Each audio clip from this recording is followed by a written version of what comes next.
Hello, so today I'm going to talk to you about APA, specifically the 8th edition of APA.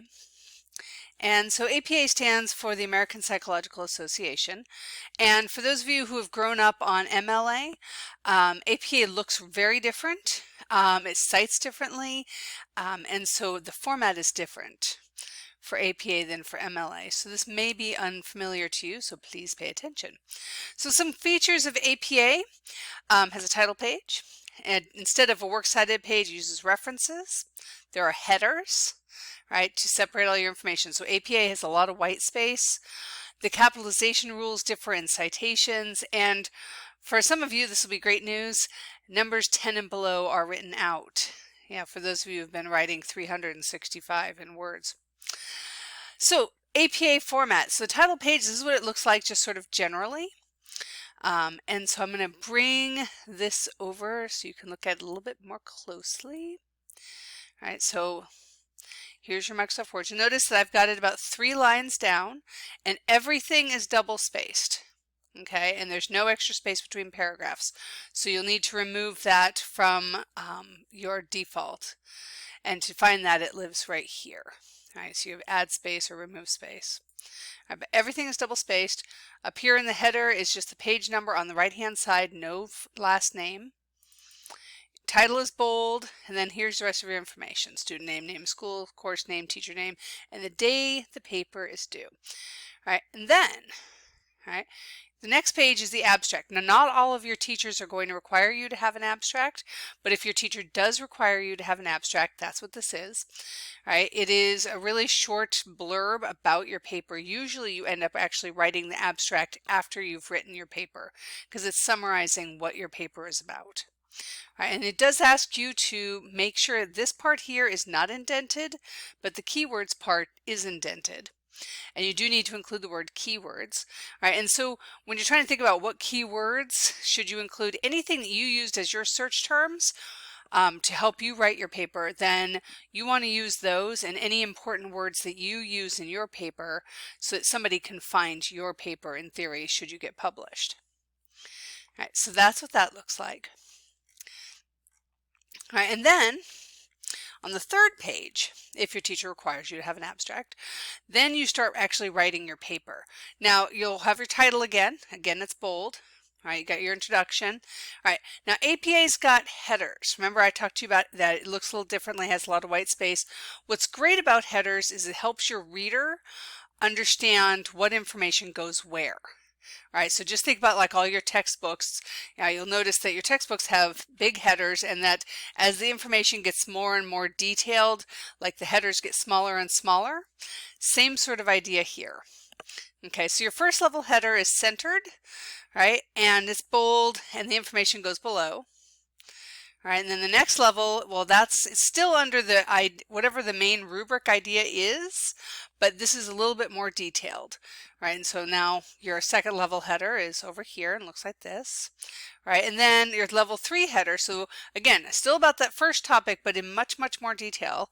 All right, here's your level 3 header, and you'll notice that it is italicized, and this information comes afterward. I have yet to see in this college any paper that is more detailed than level 3, but in theory APA does have 7 levels of headers. All right, so just so you know, right, that's what that looks like. All right, so that's the title page format, and then the second and subsequent pages, what it looks like. Okay, so that way you can see what it would look like in sort of, not close up. All right, and then students often ask me, well, what do I cite? And so the general rule is if it didn't come from your head originally, cite it. It is better to overcite than undercite. Right? That's a good idea to do. So any information, paraphrased or quoted, you need to cite. And you cite it in 2 ways, both in text and at the end in the references pages. And you have to do both of them. So some best practices for introducing research, you want to use the signal phrase. Now this is not true in all of your classes. This does indeed depend sort of on your field, right? But in general, and especially in English, we want you to contextualize where did you find that information. And what's great about that is it gives credence to you as the author that you found good resources and good research, but it also gives some glory to the people who did all that research that you're about to cite. All right, so you can do it a bunch of ways. So here I've got an example. According to Paul Campos, so he's the author, and here's the year in the book, The Diet Myth. So now you give him the title of the book, and then here's the information. Okay, and so that's just a paraphrase. And then at the end, P.3 for page number. All right, same idea here. It's an article. Here's the title of the article. Here's the author, the year, and the explanation, and then the page number. All right, so giving some context is a good idea to do. Check with your teacher though. Not all fields are about the signal phrase. In-text citations do have some format. In APA, they want, at minimum, the author's name and the year. Right? And the reason for that is because in APA, the year really matters. If you're writing a paper in psychology about information, that was gleaned in 1950, right, your teacher's going to laugh you out of the room. What we know about anything in psychology has advanced significantly in the last 70 years. All right, and if you're citing something in 1950 like it's modern day information, your teacher's going to be like, okay, clearly doesn't know what you're talking about. All right, so it's important to have up-to-date research. Right, and so here's some examples of how to set that up. So here's your signal phrase. All right, the date is always second. All right, and then there's the information and then page number. All right, you can also do it, all that information together at the end. So Cravens, comma, here's the author, year, comma, and then page number. All right, and again, websites don't have page numbers, so don't try to make some up. That's just don't. All right. As a general rule, for good writing, you want to make sure that most of your research is paraphrased. That's way your paper sounds like you wrote it, not like 17 people wrote it, or like you're a teenage boy with your voice cracking on the page.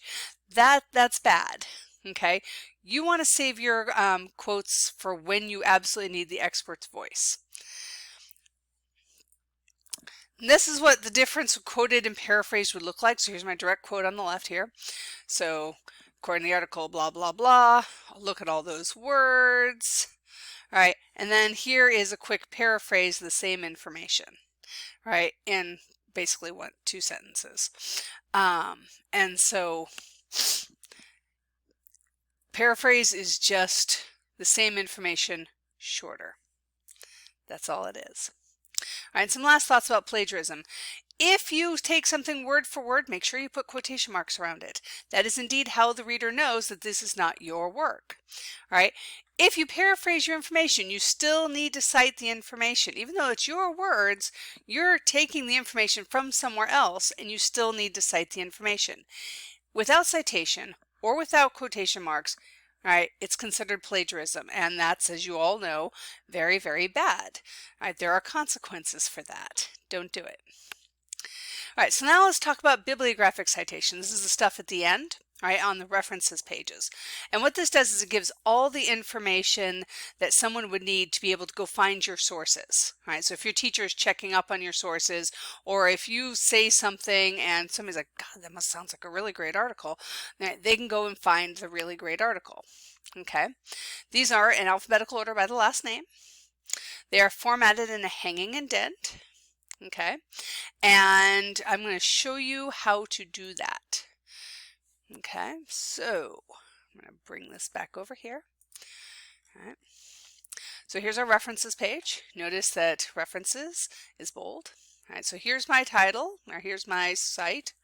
All right, so I got my author's last name, comma, first initial, because APA cares about first initial. Then you got your year and month. Title of the article, notice how it's lowercase. Title of the magazine journal, notice how it's italicized. Volume, issue, page numbers, and the DOI. The DOI is the digital object identifier. Depending on how old your articles are, you may or may not have a DOI, but if you have a DOI, you want to include it.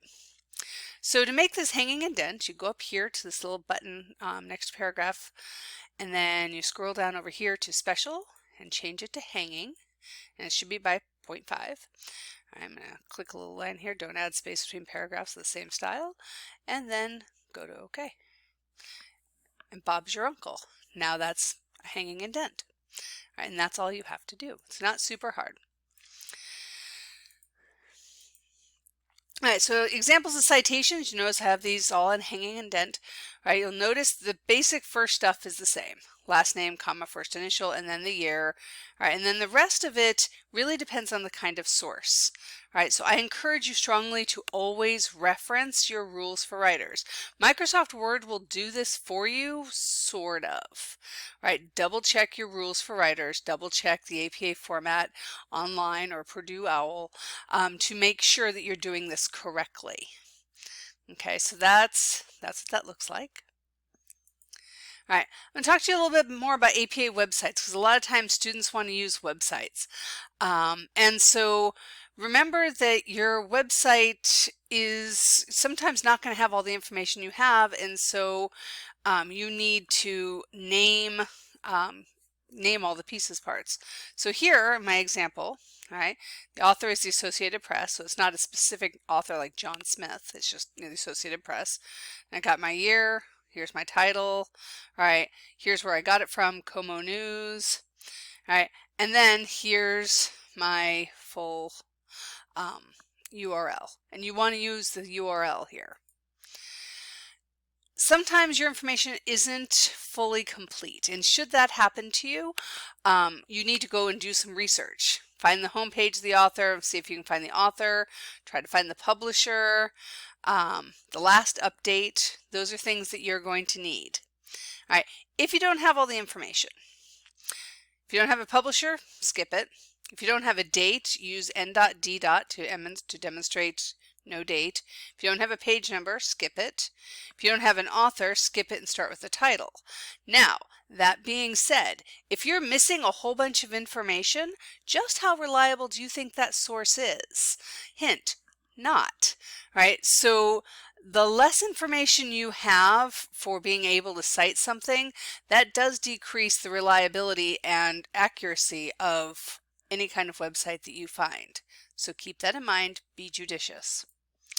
All right, now, annotated bibliography. Not all teachers are going to require an annotated bibliography, but some do. And what it is basically it's a meta step in your research process. All right, it helps you organize all your information and helps you identify, is this a good source for me? All right, so it does two things. It's your summary of your information. So when I'm doing research, at the bottom, after I finish reading it, I write WIL, what I learned, and then a quick summary of the reading. All right, and then at the end, it also tells us, is it relevant? You know, is it useful for what you want it to use it for? And a lot of the time, you're going to read way more sources than you actually end up using in your paper. That's why when teachers tell you, you know, this needs to have 5 to 7 sources, you need to be planning on reading anywhere between 10 and 15, right, to make sure that you find sources that are good for what you need. And this is what this would look like. So you got your citation up here, right? And then here's just a quick and dirty blurb, right? And I made this completely up, obviously, because, you know, made up publishers. But that's all it is. It's a quick summary of it. And then here is interesting, but ultimately, other than the title, it's unusable for this paper. All right, so it serves as notes for yourself and also possible opportunity for copy and pasting your summary and your paraphrase into your paper. And then here's the student practice to help you do this. So if you want to take this and then create a citation out of it, cool. And that's it. And now you know everything there is to know about APA, and go forth and be happy people taking research stuff.